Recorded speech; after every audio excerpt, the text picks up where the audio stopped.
मुझे हिजाब वाली कुंवारी लड़की ने, जो दिल्ली में रह रही थी जॉब के लिए, उससे मेरी दोस्ती कैसे हुई?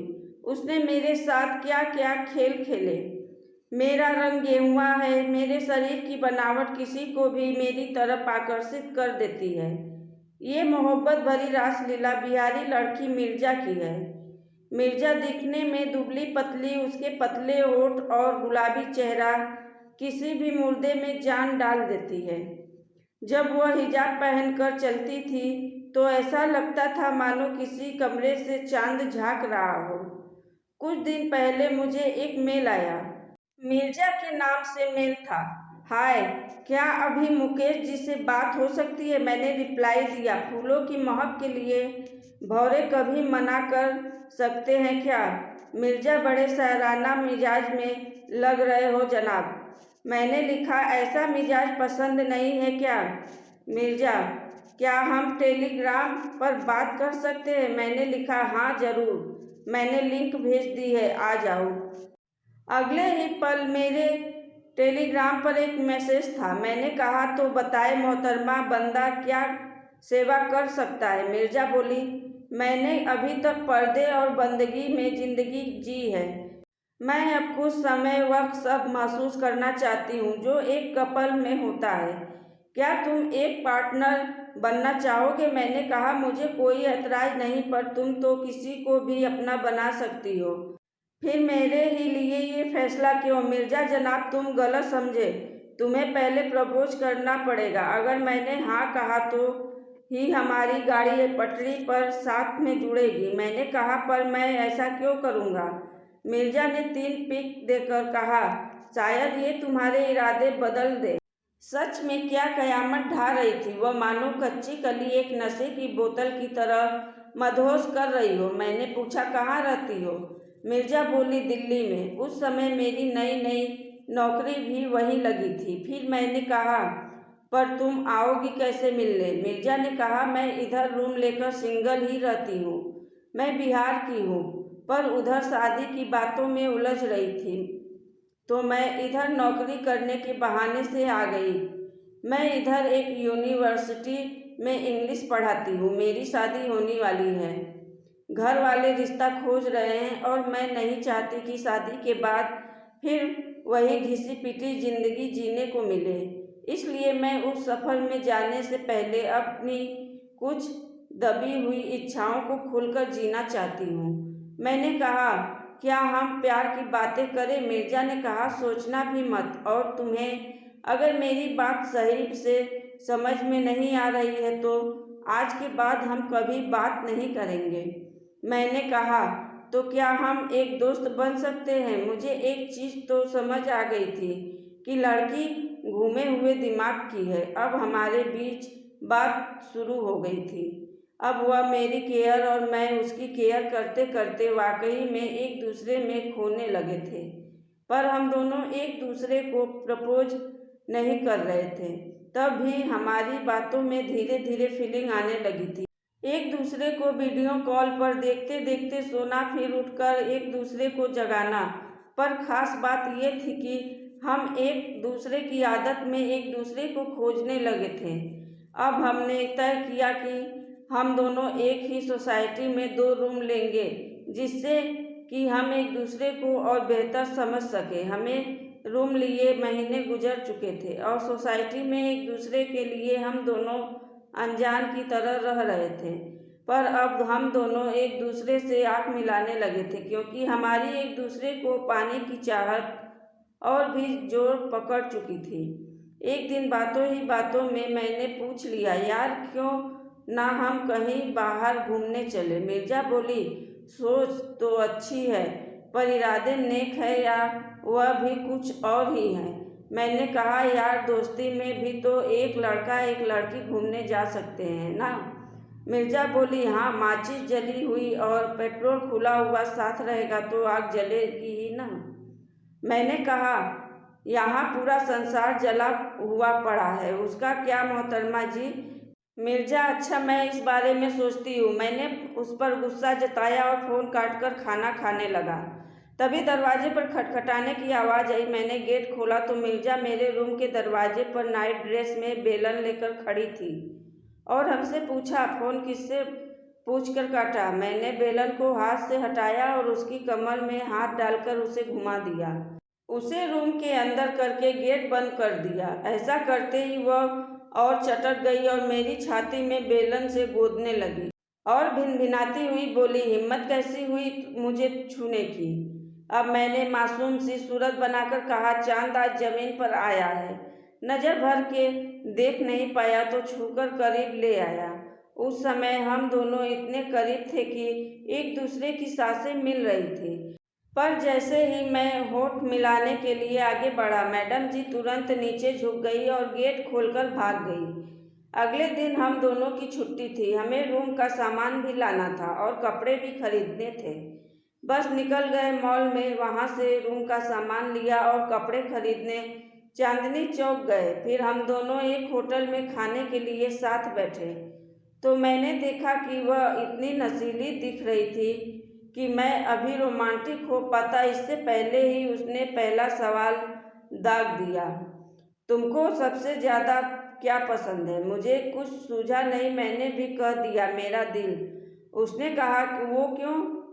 अब उसके हाथ को हाथ में लेकर कहा, क्योंकि इसे तुम जो पसंद हो। उसने फिर से मुंह बनाकर मुंह फेर लिया। मैंने एक बार फिर से पूछा, कहीं बाहर चले। मिर्जा बोली, कहाँ जाना चाहते हो। मैं बोला, शिमला या मंसूरी। मिर्जा बोली, मुझे अब किसी ऐसी शांत जगह ले चलो जहाँ सुकून हो। मैंने कहा, ठीक है, फिर समुद्र के किनारे चलते हैं। हमने पूरी जाने का सोचा, उसके बाद शांति से खाना खाया और वहाँ से निकल लिए। सुबह देखा तो मिर्जा का काफ़ी मिस कॉल आया था। अब मूडी लड़की से तुम कितना ही सॉरी बोल लो, उसे कोई फर्क नहीं पड़ना था। अब घूमने का प्रोग्राम रद्द होती दिखाई देने लगी। उसे मनाने में ही मेरे 4 दिन निकल चुके थे। दोबारा बात जैसे ही शुरू हुई, मैंने फिर से जाने की बात की, पर उस सिरफिरी का मूड अब बदल चुका था। इस बार मैं भी उस पर बरस गया और हमारे बीच अच्छी खासी बहस हो गई। इसी बीच वह घर चली गई, मानो सब खत्म हो गया था। मिर्जा अपने रूम पर वापस आ गई थी, पर सामने रहते हुए भी हम में कोई बात नहीं हो रही थी। इसी बीच मेरा जन्मदिन था। उससे बात करे हुए एक दिन भी अब अरसे के जैसा गुजर रहा था, पर इस बार बात मेरे सेल्फ रिस्पेक्ट की थी।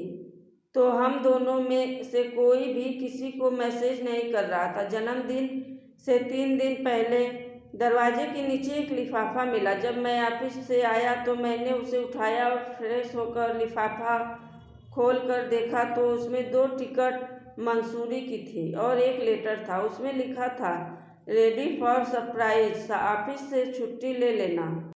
नीचे उसके लिपस्टिक वाले होठों के निशान बने थे। उस लिफाफे को तकिए के संग लिपटा कर सो गया। अगली सुबह मैं ऑफिस से छुट्टी लेकर हम दोनों मंसूरी के लिए निकल गए।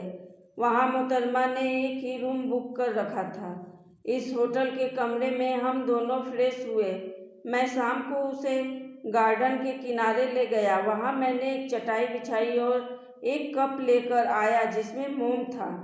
उसे जलाया और उसके आगे झुककर पत्ते की अंगूठी बनाकर उसके सामने रख कर कहा, आई लव यू। वह थोड़ी देर शांत रही, फिर मुझसे लिपट गई, पागलों की तरह मेरी गर्दन पर एक किस करती और आई लव यू टू कहती गई। उसने 5 मिनट में मेरी पूरी गर्दन छील डाली। फिर उसने वह अंगूठी अपने हाथ में पहन ली। मैंने उसे गोदी में भर लिया और जैसे ही मैंने उसके होठों को अपने होठों में दबाया, उसने वह कप वाला मोम अपनी दोनों उंगलियां से मसलकर बुझा दिया। साथ ही उसने थरथराती हुई आवाज़ में कहा, मुझे आज अपने में समा लो। करीब 20 मिनट बाद हमें होश आया और हम फिर हाथ में हाथ डालकर 11 बजे तक वहाँ घूमे। फिर हम रूम में आए तो उसने कहा कि तुम रूम के बाहर जाओ। कमरे का गेट अब बंद हो चुका था, तो मैंने सोचा क्यों ना बाहर की हवा ली जाए, क्योंकि सनकी लड़की से बहस नहीं कर सकता था। फिर कुछ देर बाद मेरे फ़ोन पर मिर्ज़ा का कॉल आया। उसने कहा रूम के बाहर आ जाओ। मैं रूम के सामने गया तो देखा जैसे स्वर्ग से अप्सरा उतर कर आई हो। वह अपने हाथ में मेरी आंखों में बांधने के लिए एक काली पट्टी लेकर आई। मैंने भी कुछ नहीं कहा और उसने मेरी आंख पर बांध दी। फिर मेरे हाथ को पकड़कर आगे आगे चल दी। फिर उसने मेरी बाहों में लिपट कर अपने प्यार का इजहार किया और कान के पास होठ लगाकर कहा, I love you so much. काश मैं सिर्फ तुम्हें ही चुन पाती। फिर उसने मेरे दोनों हाथ ऊपर करके पीछे लगे पर्दे की राड से बांध दिए और मेरी जांघों पर चूमने लगी। मैं उससे कहने लगा, प्लीज़ खोल दे, लेकिन मिर्ज़ा ने इतना प्यार किया कि मेरी चीख निकलवा दी। साली ने अपने दांत मेरे शरीर पर गड़ा दिए। फिर उसने मेरी पट्टी खोल दी, मुझे हैप्पी बर्थडे विश किया और बर्थडे वाला गाना लगा दिया। मैंने देखा तो वहाँ केक था। अब वह केक के पीस को कभी छाती पर लगाती, कभी नाक पर, कभी कान पर, कभी होठों पर, कभी नाभि के नीचे जगह जगह लगाकर उसे खा लेती और जहाँ मन होता वहाँ दांत गड़ा देती। मुझे अब गुस्सा आने लगा था। मैं आज सारी रात तुझे ना तड़पाया तो मेरा नाम मिर्ज़ा नहीं। मैं दांत भींचकर उस पर लपकने को हुआ तो पर्दे की राड खुलकर नीचे आ गई, पर मेरे हाथ अभी भी बंधे हुए थे। पर उसे प्यार का अलग ही नशा था। उसने मेरी बात दरकिनार कर दिया। फिर मैं जानबूझकर लेट गया और राड को दीवार के सहारे से निकालने लगा और कुछ पल की मशक्क़त के बाद मैं कामयाब हो गया। अब माहौल कुछ ऐसा हो गया कि पीछे मोहब्बत के गाने बज रहे थे और इधर मोहतरमा मेरे हाथों में फंस चुकी थी। तभी मैंने उसे अपने पंजों पर उसको उठाया और गोदी में भरकर उसे प्यार करने लगा। वह दर्द से कहराने लगी थी, पर मैं उसके होठ छोड़ने का नाम ही नहीं ले रहा था। मैं उसके होठ अभी भी दबाकर बैठा हुआ था। फिर मैं उसके माथे पर किस करके प्यार के शब्द बड़बड़ा रहा था। फिर मैंने उसे पास चिपकाया और उसे बेड पर पटक दिया। फिर हम दोनों ने इतना प्यार किए थक गए। फिर हम दोनों बिस्तर पर लुढ़क गए। मुझे तो मानो जन्नत मिल गई थी, पर उसकी हालत खराब थी। जब मैंने उसकी आंखों में देखा तो वह मेरी तरफ मुड़कर मुझसे कहने लगी, क्या तुम हमेशा मेरा साथ दोगे? मैं इतना भावुक हो गया था कि मैं उसके लिए कुछ भी कर सकता था। मैंने उसे अपने सीने से लिपटाया और गर्दन हिलाकर उसे हाँ कह दिया। मुझे पहली बार एहसास हुआ कि सिरफरी लड़की भी इतना प्यार दे सकती है। मेरी हामी मिलते ही वह मुझसे चिपक गई। फिर हम दोनों साथ में नहाए और खाना खाए। उस रात के बाद मानो हमारी ज़िंदगी बदल गई थी। हम दोनों 6 महीने वहाँ घूमे और एक दूसरे के भीतर इतना समा गए थे कि अब हमें फ़र्क ही नहीं पड़ता था कि कोई हमें कुछ कहेगा। हम दोनों ने खूब शॉपिंग की और दिल्ली वापस आ गए। आने के बाद एक दिन तो पूरे उठे ही नहीं। जब नींद खुलती तो नाश्ता करके वापस सो जाते। उस दिन के बाद हम दोनों पति पत्नी की तरह रहने लगे। साथ में खाना बनाना, छोटी छोटी बात पर लड़ना और हर बात में प्यार करना, साथ में सोना और एक दूसरे की हर ज़रूरत का ख्याल रखना हमारी ज़िंदगी का हिस्सा हो गया था। फिर मिर्ज़ा अपने घर गई ही नहीं। हम दोनों शादी करके बहुत खुश हैं। धन्यवाद।